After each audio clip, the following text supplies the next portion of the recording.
Warning: the following program may contain material not be suitable for all audiences. Listener discretion is advised. The borders of space and time have opened once again. And transmitting from the mountains of West Virginia, it's time once again for Let's Find Out with Diego. The universe is waiting for you. Wake up and remember. On this episode of Let's Find Out, get ready to dive into the amazing world of urban legends. Joining us is the founder of Ohio Urban Legends to guide us in uncovering the mysterious and haunted tales from ghost towns, cemeteries, and terrifying roads. With a booming YouTube channel, they investigate these locations, the history and stories behind each legend. Get ready for all things eerie and creepy that Ohio has to offer. All this plus more. Please welcome our good friend and returning guest, Josh from Ohio Urban Legends. Josh, my friends, welcome back to Let's Find Out, brother. Hey, man, it is good to be back. I appreciate you. I appreciate you. And as we're talking, the beauty of this show is when I have you on or other guests on, the pre-interview, I almost say, I'm not going to say it is, but it's almost as interesting as the interview that I'm going to release, because not only do we get to catch up and see these projects come to fruition, but we're talking about all things YouTube, TikTok, social media, and the projects we've been working on. But I must say, I've had you on every year since I started, and now I'm going on year 4. You were one of the very first guests I had. You took a chance, a guy you don't even know, and here I am 4 years later, and you're back. This is episode 150, brother, a milestone, if you will. Dude, that's awesome. I mean, I hate saying taking a chance on you. The paranormal community is amazing. I mean, anytime people reach out, to ask for something or ask for help, or it's just reciprocal, man. We all just try to help each other. I try to like and comment on each other's content, promoting. Now Instagram, you can actually repost people's material. So it's just great to help each other out and enjoy the paranormal community. Yeah, and they've been so supportive. And it was interesting you mentioned that, because when I first started reaching out, when my partner and I stopped doing the other show and I moved on, people responded. It's like, weren't you doing that wrestling show? I was like, yeah, but I had a little bit of the paranormal mixed in there, and it was kind of an easy jump just to switch gears. But no, you were one of the very first, and here we are. At that time, Ohio Urban Legends, and we're just talking about YouTube and social medias. You were in about, I want to say, around 150 to 300 followers. And now you're well on your way to 2,000. And you also told me now, because this is a thing on TikTok, your views are astronomical. Now, compared to the YouTube, I don't know quite how to work the algorithms, but it seems to be working for you. It's something I've been battling. First of all, being a content creator, when my son would watch all of the guys playing video games and stuff. I go, that's so easy. Anybody can do this. And I'm like, I'm going to start my YouTube channel, and this is going to grow like crazy. And if you could commit as this is a full-time job, 40, 50 hours a week doing it. It's incredibly insane difficult how much it is to just constantly be putting out content, and good content, and being consistent with it. I was trying almost every 2 days to post something on Instagram or on Facebook or wherever it is. And it's just, you get to a point where you're just like, wow, this is a lot of extra work I'm doing. Or just to come up with a 30-second script sometimes can take hours to put together, just to make sure you don't miss something that isn't accurate. So I'm like looking at 3 or 4 different sources of information, but I've seen a lot of I know some people like TikTok and some don't like TikTok, but I'm seeing a lot of views very quickly on TikTok. So I've almost streamlined a lot of my videos to 1 minute mark, and using TikTok to kind of push some of the views to get people to my YouTube channel. YouTube's just, I don't know, it's just tough on YouTube to get a leg because there's so many people on there, where TikTok is just so quick. So I've been playing around with the algorithms and what the hashtag and what the post and all that. So seeing a lot of success on TikTok versus YouTube, but it's a content creator game out there. Yeah, so much competition, and I'm one of the ones that tells you I'm not in competition with anybody else. Yeah, for eyes and ears, of course, but I'm actually in competition for myself because I want to each thing I put out, I want it to be better than the last one, and I want it to be very informative and people to learn something out of it. If they take a little kernel of information out of it, success. Which is what we're going to talk about your YouTube channel as well. But all things come to a start. And I believe the first few times you were on the show, we discussed how the YouTube channel started and how it all began. But I want to go even further back, my friend, to when you fell in love with urban legends. What was that one story that got you? What was that one that springboarded you into this path you're on now? Yeah. Well, it was early. It was started with watching like cult classic horror movies. Going to the movie store on the corner. We really did have a corner store video that was the size of a closet that we just go get crappy movies. By the way, one of them was, I think, Faces of Death, which they're just coming out with a remake or something of. But so I always like the old culty 80s horror movies. And then when I was in high school, when we had nothing better to do, it was let's just drive around. And my friends would talk about the Witch's Ball or Helltown or just any of these creepy urban legends. Like, what is that? And, this would be like maybe a couple towns over. But for us, when we were first driving, a couple towns over might as well have been like 2 states over. This is like maybe a 30-minute drive to go somewhere, which was unheard of when you were 16 in your car. You're just driving around. So if we would go drive out into the boonies, out of the country, which is not far from us in Ohio, but we would go and explore and look for these things and go over crybaby bridges. And that was when I was like, this is so creepy and cool, and nobody else is really talking about it. And from that point, I was like, what are these things? And then when you start digging into them, then you get more history. So I like the historic part. So all of my videos have a little tie-in, usually with some kind of Ohio history to them. So I like the historic part. And then walking through cemeteries. My dad, we'd always go visit cemeteries when we go visit family members in Alabama or whatever. And we'd go, let's go look at the family plots. Always kind of felt normal and never felt weird walking through a cemetery. And they're very, very peaceful. And that's kind of what started it all. So, and it's just, when COVID hit, we had nothing better to do. It's like, let's start making videos on stuff I like watching or reading online and make our own videos for them. And quite a number of videos you have, because I lived in Ohio for a certain amount of years. This is back in the early 90s. And during the point of that time, I really wasn't into these kinds of subjects. I would read them when I was younger. But at that time, I was into other things, other teenage things, cool stuff, like hair gel and blow dryers. And Yeah. after a while, the older you get, you actually develop a love to read. Not everybody, but that's what happened with me. Kind of opened a whole different door for me. New subjects have popped up, especially with experiences I've had in the past. And we talked about that before we started. Were you surprised that Ohio has so many stories? Not only just urban legends, we're talking about cryptids, we're talking also UFOs. It's chock full of information. So it is endless. And I would say probably that after the first year I started the channel, I started getting a little nervous that I was going to run out of content.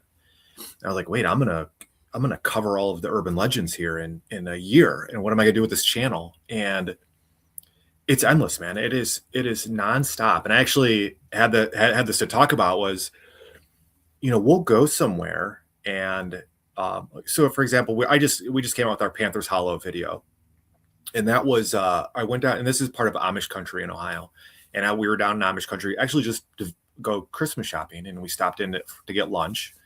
And I think I was wearing an Urban Legend shirt or something. And the lady asked about the shirt. And she goes, oh, did you ever hear of Panthers Hollow?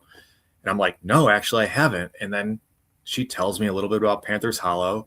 and which is an urban legend, which we could talk about. But I wasn't there to do, and it was probably an hour. It's an hour drive from us, but I wasn't there to do that. So when I got home from Amish country, I looked up Panthers Hollow, and I was like, "This is amazing urban legend." And then I find out there's this haunted cemetery literally right down the street from there. So it's like, boom, boom. One thing I never even heard about turned into this awesome urban legend, and then it turned into this other haunted cemetery. And then when I'm talking to people about this haunted cemetery, they're like, "Oh, have you been to the Crybaby Bridge down there?" I'm like, "Oh my goodness, here's 3 more that I wasn't even on my radar, and now I'm doing videos for." So it's I could probably go another 40 years and not cover all of the hauntings and cryptids and crazy things in Ohio. And that's just Ohio. You may want to move one day to another state. You're gonna start all over again. Yeah, start over, yeah. Yeah, but no, don't move from Ohio. It's a great state. I really liked it. Because I just saw the Panthers Hollow video, and I suggest all the listeners of Let's Find Out, our good friends, that go ahead and check out your YouTube channel because there's so much more in there. It's I would say it's endless because you put so much work. You're always putting some stuff out. I think you and I are in competition somehow, low key, of course, but in the spirit of what you just said with talking to the locals, you kind of did the same thing with the legend of the Loveland Frog. Yeah. And you're going there into towns, and I don't know about your side of the world, at least here where I'm at, it's hard to talk to people in public without them saying, "Ooh, back off, dude." But how are the locals taken to you when you go in there? You have a purpose. You go in there, you're doing your investigations, your research. You go up to somebody, one of the locals, and say, "Hey, have you heard about the Loveland Frog?" What do they say? So that was my mom's idea. She goes, "You should just interview people and see if they know about the urban legend. That'd be cool." And I'm like, "Nah, I'm not going to bother anybody for that." But I went down to Loveland, and I can't remember what was happening. Stores were closed, or I couldn't get somewhere. And I'm like, you know what? I'm just going to go wing this here and try to talk to some locals. So I went into a bar, and there was the bartender, and I think someone else was working it there. I think they were either just opening. And I was like, "Hey, you mind if I record you? Do you have any stories about the Loveland Frog?" Boom, right away. They have all of these stories, and it's some of what you already heard, and they add a little more to it. That's someone so and so had this experience with it. And I'm like, "This is great content, thank you." And I'm literally walking down the street, past another bar with a garage door open, and some guys are sitting around. I'm like, "Hey, do you know about the Loveland Frog? Would you like to be on video?" The guy stands up. "I know about the Loveland Frog." He's telling me, just having just a blast telling me these stories. And then he goes, "Oh, that's also tied to the gates of hell that's right over here." And I'm like, "The gates of hell?" Again, it's like there's another thing that I never even heard about or knew. And then I think I talked to maybe one other person. It's just the same. It's just they get excited about it, and they didn't mind being on video. And there is actually my favorite part about the Loveland Frog is that the town of Loveland, if you walk into the coffee shop, they might sell little frogmen. The town has just embraced it. They're actually having a Loveland Frogman Festival the first weekend of March, I believe, where it's an entire weekend. They're bringing authors in, and they're doing all kinds of fun activities in the town. Like, they've really embraced that urban legend. It's just so cool to see. One of the things about your video, you go to the locations, but you never tell people exactly how you get there. Yeah, And I know why you do it. It's very important as to why, but I was just like, well, this is the road I'm taking, but I go here, but you really don't know where I'm going. Yes. You mean in the actual video? Yeah. So a lot of them I will a lot of them I'll just say where I'm at. I won't sometimes give clear directions, because for me, when it's just as fun finding the location than looking it up on a map and going right to the spot. An example of that is we did this video. I did it with my son and my best friend's son. It was called The Witch's Hill. And the only description online is that the tombstone it's unmarked, but it was surrounded by this old iron gate that's no longer there.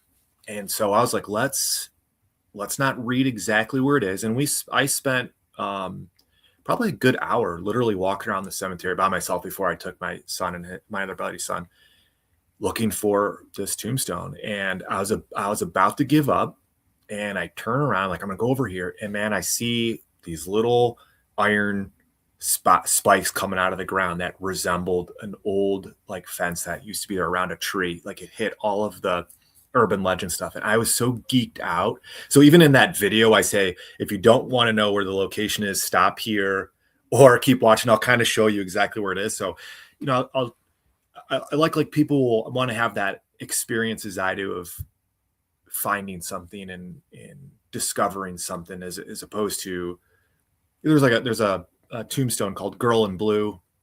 It's in Willoughby, Ohio, and I couldn't find it. So I eventually looked, and somebody had the directions. It's 150 feet from a tree or whatever. So we were able to find it by the coordinates. But it's just so fun to just find it and think you're an explorer. You just found something that nobody else has seen before. So, Well, you are a modern day explorer because you're putting a shine on places that people have forgotten probably for centuries, and you're kind of bringing them back to life in a respectful way, of course.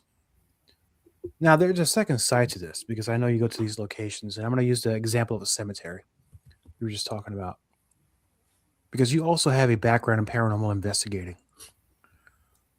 Do you do a like a twofer, meaning when you go there, you visit the locations, get the content, you write the script, you make the video? Are you also low key doing paranormal investigating here too, taking your equipment or anything like that?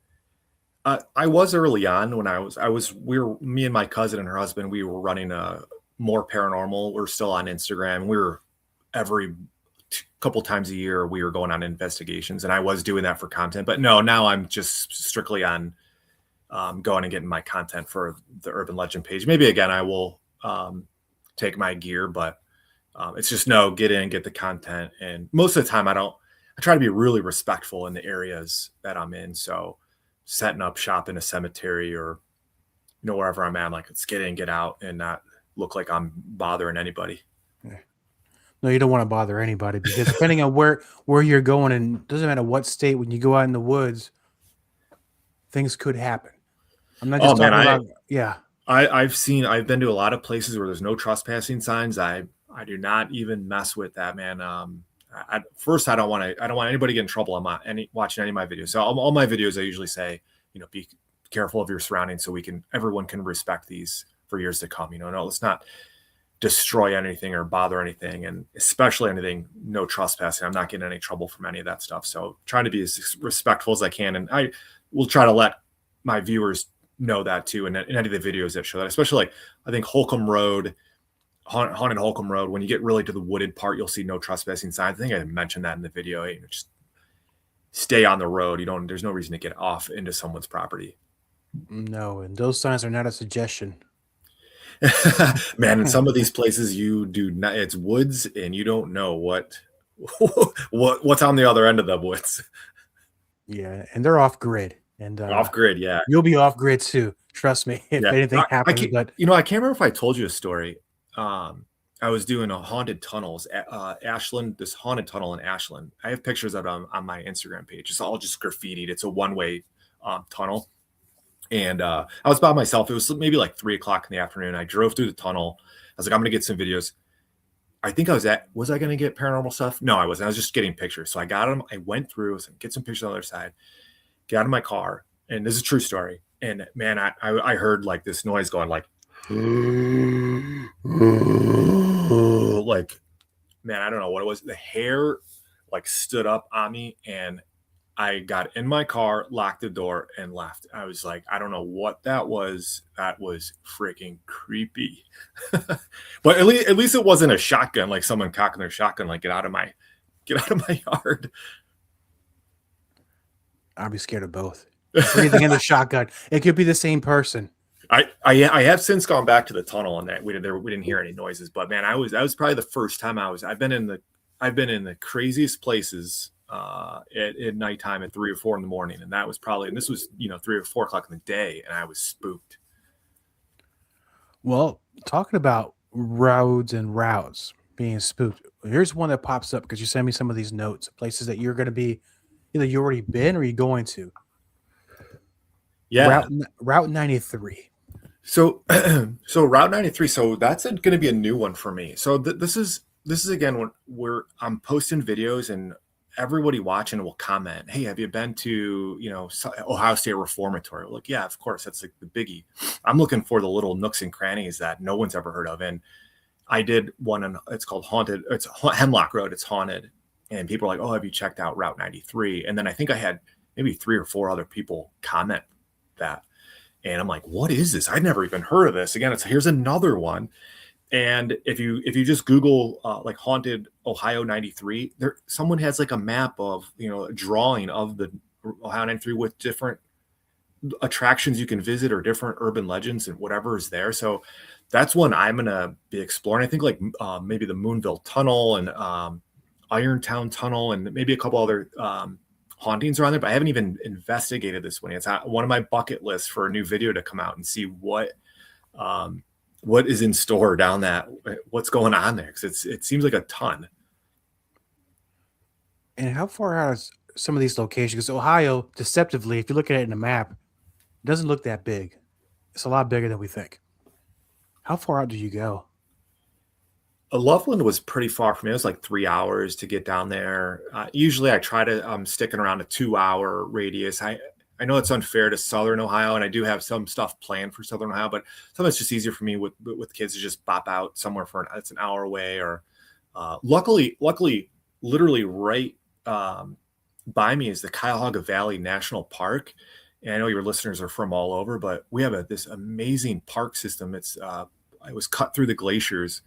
And it's beautiful and it's haunted. And there's just, you could literally have a map like that guy did for Route 93 with just every single, there must be hundreds in there. So I could literally spend the next 2 years and just hitting all of those urban legends in just like a 10-mile radius of each other. It's just an amazing place. So just back to back, one after the other. And well, let me change gears, switch gears for you here for a few seconds, because a lot of the things that we're interested in sometimes come to a crossroad. When we talk cryptids, paranormal, supernatural, ufology, and so on. Have you ever been to a location where there's been reported UFO activity? No, there is I'd have to look it up. I can't think of the name off the top of my head. There's a street in Ohio. It's supposed to be the street where the most amount of people have seen UFOs. I can't believe I can't remember the name of it off the top of my head. I have to go on my Instagram. It's on there, the picture of it. But I've never had any weird feelings. Have you heard the story about the 2 guys fishing in Salt Fork State Park, Ohio? This literally just happened. This just happened maybe a week ago, 2 weeks ago. It's February 27th. My mom actually told me about this. 2 guys in Salt Fork, they were trying to go fishing, and apparently like 3 hours vanished, and they had no idea what happened. The guy said he was still baiting his fish hook, like it's only been a minute, and really 3 hours of time went by. That's all I know about the story, but that's a big alien abduction story going on in Ohio right now. I am embarrassed to the bones right now that I have not heard this, because I've always got I'm on the lookout for these things. That one, as soon as we're done tonight, I'm gonna go look at this, because I need to find out. You got to check. Do you like the X-Files or the show X-Files? I did. Yeah. It reads like an episode of the X-Files of what happened to these guys. I mean, it's enough where I'll probably end up doing a video on it, because how my mom was like, "Do you hear about this?" I'm like, "No, come on, that's not a video." Salt Fork, by the way, is one of Ohio's biggest areas for the Ohio grassman, our Bigfoot. So for them to have, like, when you go into the even the resort there that's by the state, they actually are selling Bigfoot gear. It's that massive there. So for them to have Bigfoot now, alien sighting, I mean, come on, we have nothing here in my town. Oh no. Well, maybe that's a good thing. Give us something. Yeah, you don't want those kinds of neighbors running around your yard. Now, yeah, check that story out. It's pretty cool. Well, I definitely will. As soon as we hang up, I'm definitely gonna do that. You piqued my interest, and I love this. Is why I do this show. Learning a lot of new things. when you're traveling to these towns, and completely off the subject, when I first came to this town, I found this diner. It's got the best French toast in the whole that I ever had in my life. No one would ever think about this diner having the best French toast I've ever had. During your travels, aside from bringing your own snacks, do you stop at the local eateries? Oh yeah, yeah. Especially if I'm with my kids. So when it's kind of funny you say that because I was going to have that as one of my stories. We stopped in Salem, Ohio. So we were doing Salt Fork and Salem, and there's another big town that have a big Ohio grassman sightings. And so we stayed the night because it was kind of a drive. But we tour around the towns. We try to visit, spend money while we're there. We went to actually have the downtown Salem is beautiful. It's like an old town, and they have all the different little shops and stuff. And we went in an actual soda shop, and this is I think we're on our maybe my third YouTube video, something like that. And we're talking to the guy behind the bar giving us soda, and he goes, "Oh, have you heard of Gretchen's Lock?"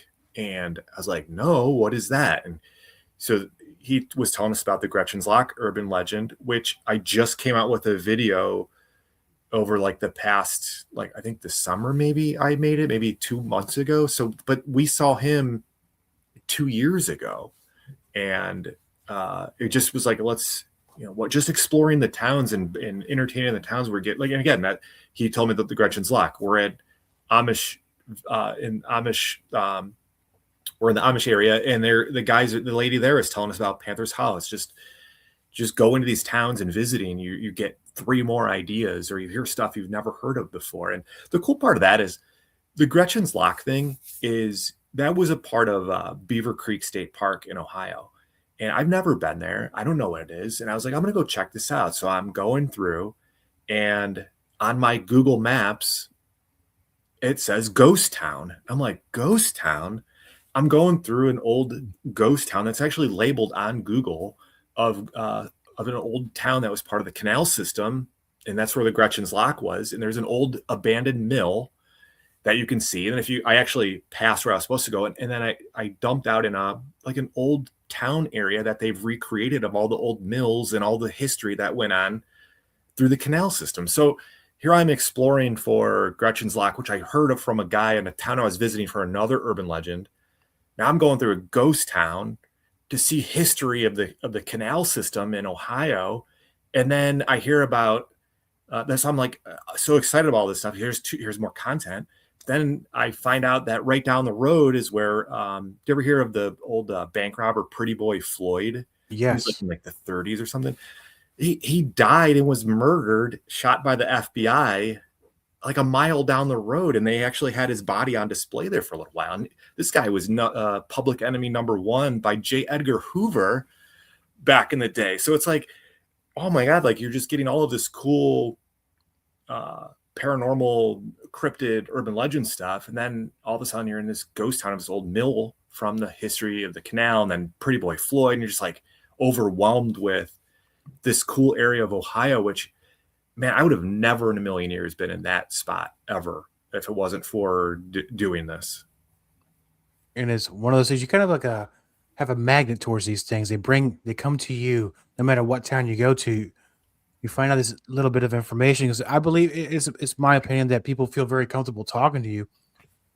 They're going to bring up these things, and they're going to tell you, "Hey, have you heard about this?" Because that's just part of the thing. Because you tell these stories, you research them, you tell them very well. Of course, we talk about your YouTube, and also we talk about you have a TikTok, and we'll go into that here in a little bit. And I'm gonna ever so often check it on you this year forever. We're friends forever, so you're gonna get used to it eventually. Yeah, absolutely. With all this information, these locations you've been to, the content you have out there, the stuff that's in your brain that you can just remember and just comes out. I'm feeling there's a book in your future, and I know we talked about it earlier, maybe not, but I don't see why you wouldn't. No way, man. I hate writing. and just writing these scripts for the videos gives me anxiety, you know. And Oh, yeah. you're at the point now where what is AI, you know, capable to do? So you're trying to, you know, I'll use AI for some images in some of my videos, but I might have it help with a double check for my history on something. You know, I won't have it write a script for me, but it's so difficult to write even 2 paragraphs down. I can never even imagine a book. So I know you have, and that's amazing, man. It's unreal to I couldn't even write a 2-page paper in high school. I hated it that much. It was way out of my comfort zone, you know. And I wrote it, and it sat on my hard drive for about 5 months. I went back to reread it. It's like, what am I doing? This is awful. So I redid everything else. I had my wife spell check, and then Thomas Markham from Zombie Media looked at it and did his part. Give me some suggestions for the next one, which I'm working on something right now, but it's suffering from the being on the hard drive itis. Yeah. And maybe one day, and I'll share with you some of the stories I'm looking into Yeah. after the show. Maybe So one day. But we have really good authors in Ohio that have already come out with some amazing books. James, I think it's James Wills or James Willis. He has a ton of haunted Ohio books, and there's another lady, I can't think of her name off the top of my head. They have some amazing books. There's even another woman that has a all series of books about cemeteries in Ohio, and it's just they're all so well done. I get a lot of inspiration for them. They're usually a source for me to double check 2 other sources from online for them. So I think James is going to be at the Level and Frog Festival too. So, and he was super amazing. We had this idea. I had this idea with my kids that maybe we could read one of his stories and make it kind of creepy on the video for maybe younger kids to get into it. And I reached out to him on Facebook. I had this really good idea. We'd promote your book. And he was like, absolutely, go for it. And we didn't do it. My kids didn't end up wanting to do it, but this community is just so nice. it is very supportive, and you know, it's one of those things where you meet a lot of people. First impressions, that guy's not into this. Then you Yeah. start talking about these paranormal stories or UFOs. Like, really, you're into this? Yeah. And you meet another person you not would have never met in your life, and then your circle starts growing. Your circle of support starts growing. That's the thing we talked about earlier as far as the paranormal community. You know, very welcoming. Every once in a while, we have a few bad apples, but I think this happens everywhere. Yeah. And luckily haven't had any experience with any of that. So all has been pretty good. So, but by the way, in Beaver Creek State Park, I forgot to mention this, was literally when I was going past, you going over a Crybaby Bridge of a lady called Esther Hale, who allegedly this is probably like in the 1800s or something. She was left at the altar and was devastated. And on August 12th, I think it's August 12th, every year you're supposed to see her ghost. So this was, I think, right around after I did the video or something. So August 12th, you got to remember, I got to go down there to see if I could see the ghost of this Esther Hale. Bring your video phone, bring it all. That one I will take. That one I would take some paranormal gear and check it out. You know, it'd be kind of cool if you did a live stream from that. Yeah, or do a live stream. You know, Ohio also has I can never remember the town. I'm so bad. My memory, man, as I'm getting older. There's the Abraham Lincoln ghost train comes through maybe Minerva, Ohio, something like that. I don't know if you've heard of that urban legend. I haven't done it yet, but I think that's in April. Every year you're supposed to see the ghost train of Abraham Lincoln. So that video, hopefully I might do that before April. You're already getting ready to put out more content. You haven't put out all this content we talked about earlier before. I mean, I have a whole list of things. This is your brain is always on fire. And now it comes to the part where we're going to talk about some awesome merchandise that you have. That's a big build up for that. And because I know you got your Melonheads shirt, and I know you have other shirts available as well. That Melonheads thing, that was amazing because, and on another side tangent, I know that there was a filmmaker that made a movie about that. Not a couple years ago. Yeah, we were lucky enough. It's called The Melonheads House of Crow, and it's actually on Pluto. What's Tubi? I think it's Tubi. It's actually on Tubi, and yeah, it's a real movie. It's like a B-rated movie. Is it B-rated, something like that? And they used my buddy's animation that is in the video, and they used some of my snippets in the movie, and we got an IMDb credit for it. So that's probably, I think that's like your favorite urban legend Ohio. It's probably my one or two. And then my buddy, he designed a couple logos for me. He designed this one, the Loveland Frog. He designed the Ohio Urban Legend, and I think one other one for me. Yeah, that story always stuck with me. And in fact, you're the first person I learned it from. Yeah, I mean, that's just a great. And that the crazy thing is that's not even the first movie about the Melonheads. That's like the third one that's come out. And there's 20 YouTube videos out there about it. It's just an awesome, creepy. It's a perfect urban legend. It has everything you want out of urban legend. It has swollen cryptid kids.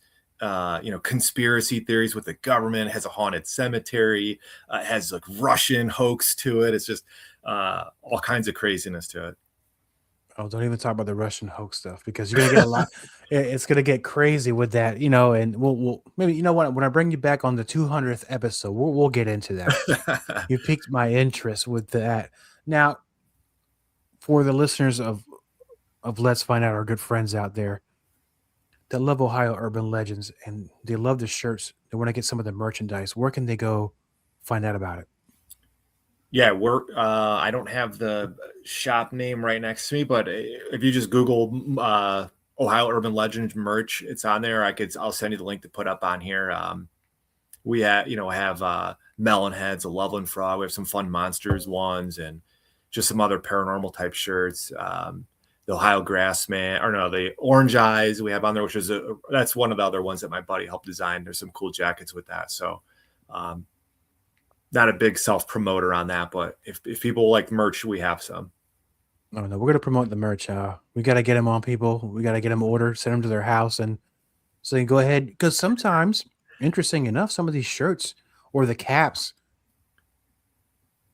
are something that brings in the people that start talking about these things, these stories. It's an eye catcher. So I'm trying to say is a conversation starter, is an icebreaker, and I think they're really cool to have. And I'm getting ready to order my very own shirt here shortly after we get off the show. I love wearing them because like we went to Disney World and someone was like, "Oh, you're from Ohio."